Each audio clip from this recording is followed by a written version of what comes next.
nadi nate lengak haibama lengak ta yauriba MLA sing haibama MLA amsu minister sing individual oina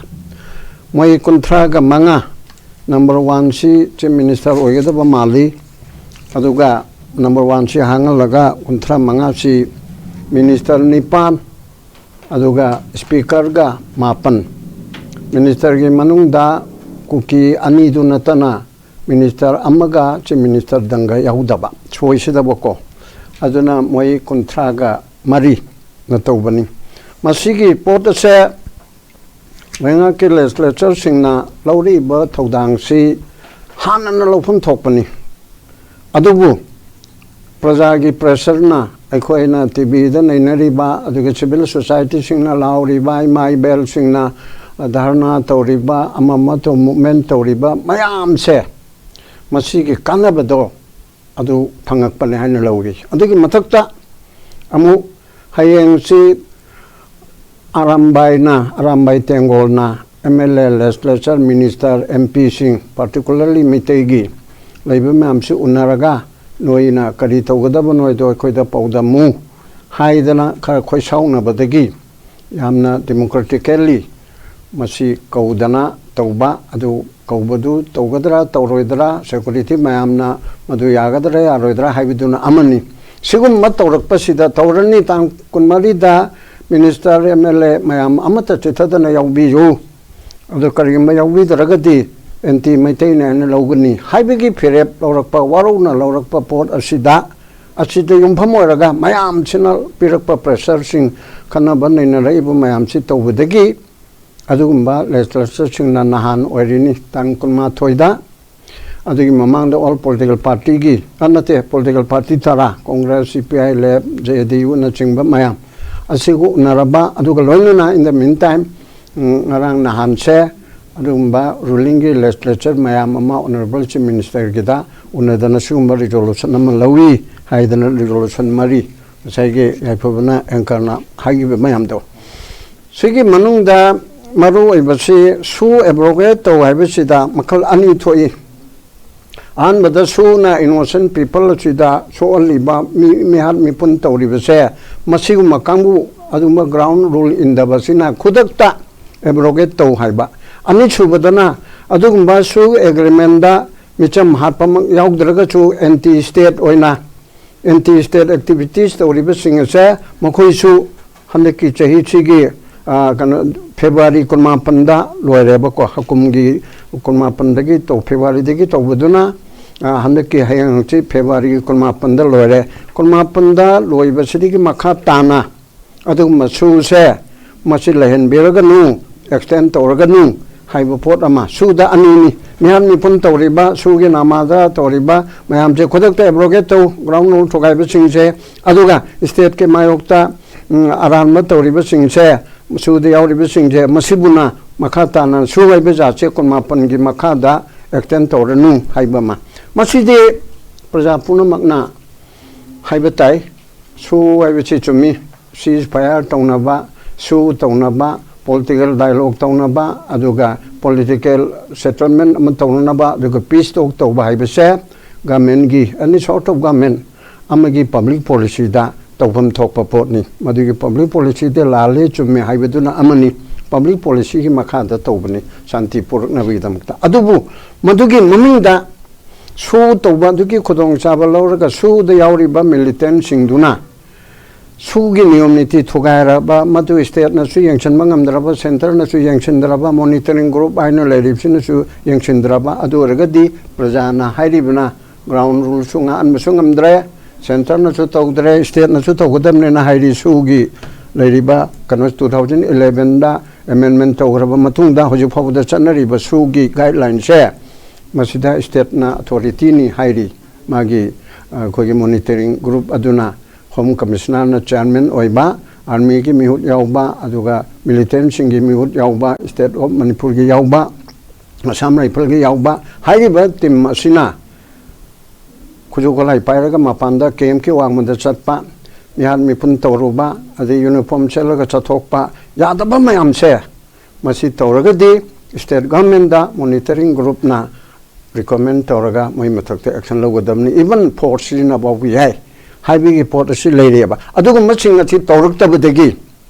an official oro amo oro praja punamakna akhoi chingnari bese su de yauri ba militant kuki militant singchine mapan degi changpa Myanmar degi changpa akhoi narco terrorist ni haina khangnari ba adugum ba illegal immigrant singdune ani si loktuna raga Manipur gi akhoi gi separate administration kona lakpane dasu MLA tara na inchile raga separate administration gi matang da miti halaga ona tainana separate administration talibase masigi asigumba achida yauri basugi kanguna choburo loribse masina maramoidana chumnegi moiche niyom niti chumna chalalo haibeduna yararoi masi abroge toba chumi haibesi miyamna akanga hi chingna haiba chum miyamna khannarakpadegi masi podase ruling party daso reflect over aba masi loktok tardi yararoi aduna haiba demand che masi yamna maram chaban masi central government na masi di policy matter ni no adu harakan chumoi na haiba ngamoi karino bo policy matter dabu mi hat pe yawro guideline adu ningthi jana ilanda basibu policy matter ro adu hete ilan gane harga akoi thajara ro ba aduna mase chapchaba general oibe demand ni then ani subada complete disarmament haidi illegal arm pairi ba miscreant sing pairi ba unauthorized person sing se masidi ama khakta nate ko particular community amagi nate aina yadana khujugolai paiba nomai paiba haibisibu aina yaba armed forces aduga security forces state forces MR Manipur Rifle so and so leiriba mayam sinam paigadam naba aduna to balari haiba hongmana chaubana adigi harisorna aina natraga kanona yaifabana heta paiba yaroeba ekoi khangamni nomai ka pai hairabani haidana aina paiba yadeba except license lauraga paiba natana aduga maching do illegal arm signari bese masi se disarm to haibadi serious of akoiga military crackdown to haibani military crackdown to nomai paiba punama se disarm to holu aina yada badale se disarm to haibani sisu yamaram chaba pot amani aduga amuk hom subada rocket propel ngasai RPG harise asamada RPG si sinaraga nahan kusun tomina laubada haigare wargi kano sijinare adana adurdi adumba indan soil sijinari ba indan citizen sijinari ba state forces the attack torpa Myanmar adu kanana Myanmar based armed militant narco terrorist ni khangi ba se kodakta lepon gadabani haibasi at all cost si yam phajaba sisu wareb amane ba aduna hairi ba Chingosigi matakta adugumba Assam Rifle se masigi sincerity oidaba aduga magi responsible se lawdab irresponsible oiba monga se masi yang kanda responsible oidabanina masi su Manipur dagi lawthokho aduga mohi mohutta atopa Central Security Force thambiyu haibaneba hairiba demand mari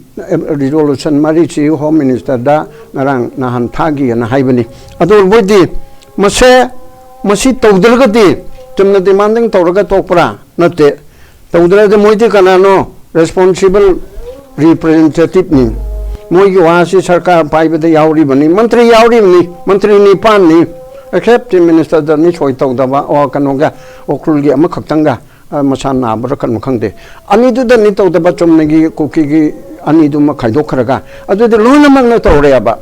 adigi assembly member ada konogi NPP gi adigi NPF gi chogali basing su yauna masida loina soi to re ba adu budi masigi hairi basing chibu irai laina thoi da dana authority na central government gi authority na masibu khane beraktar butar burdi ai khoi appropriate action nama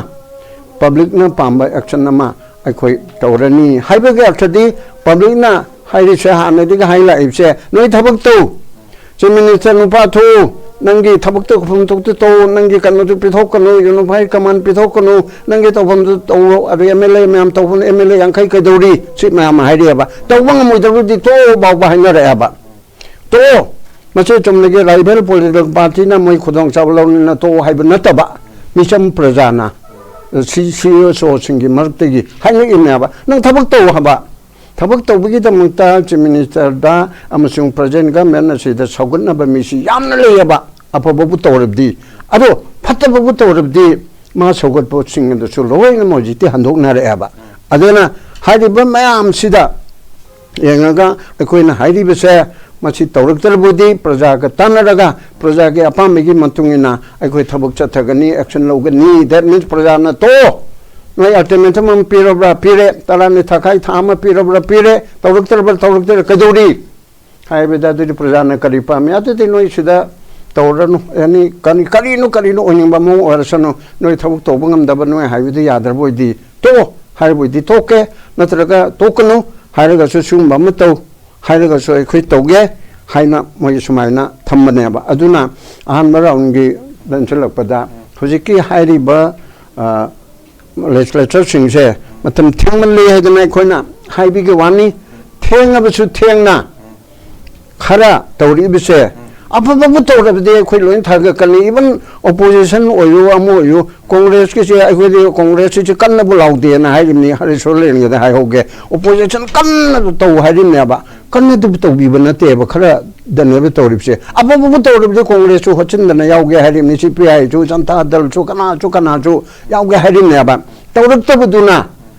ruling party even honorable chief minister ruga cabinet sing sigal loina ramba mi sing bauba hojikti loina handona redra karino because of their action